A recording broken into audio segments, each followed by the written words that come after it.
Kim? Kim? Ano ibig sabihin nito? Hindi po sa akin yan. Anong hindi sir? Sa bag mo yan nakalagay. Pero dad, hindi po talaga sa akin yan. Lagay lang po yun ang classmate ko sa bag ko. Tumigil ka. Warren, tama na. Huwag mong magalito si Kim. Kung makailam dito, awin namin mag-ama to. Ano? Pinag-aaral ko daw sa isang private school para may matutunan. At hindi para matuto ng kalokong katulad yan. Eh, hindi naman talaga sa akin yan eh. Ba't ba ayaw maniwala? Huwag kang bastos. Lagi ka naman ganyan eh. Lagi ka lang din sa trabaho mo. Pero sa amin, lagi ka walang time. I hate you! Ang ginawa mo, hindi mo siya dapat pinagalitan. Ano gusto mong gawin ko? Matuwa pa ako sa nakita ko, ganun ba ha? Pero hindi mo siya dapat sinampal. Hinayaan mo muna sana siya magpaliwanag. Na ano? Na hindi sa kanya yun? Nang nilagay lang ng classmate niya sa bag niya? Oo, dahil din ito, nakita ko yun, mga student ko sila sa school nila. Possible, bag niya yun. Dapat alam niya kung sino ang kikialam nun.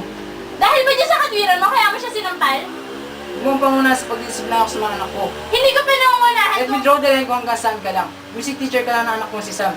Kamagalala, alam ko kung hanggang saan ako dito.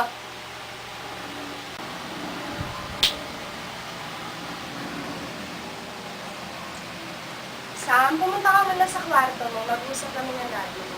Yes, tita. Okay, good. Punyeta talaga yung Hana na yan.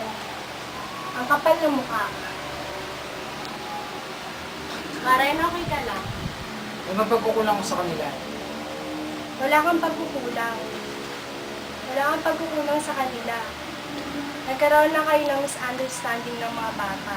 Magkakaayos din kayo agad. Alam mo yung Hana na yan, napapansin ko nagiging pakialamera na siya. Baka maging bad influence na siya sa mga bata.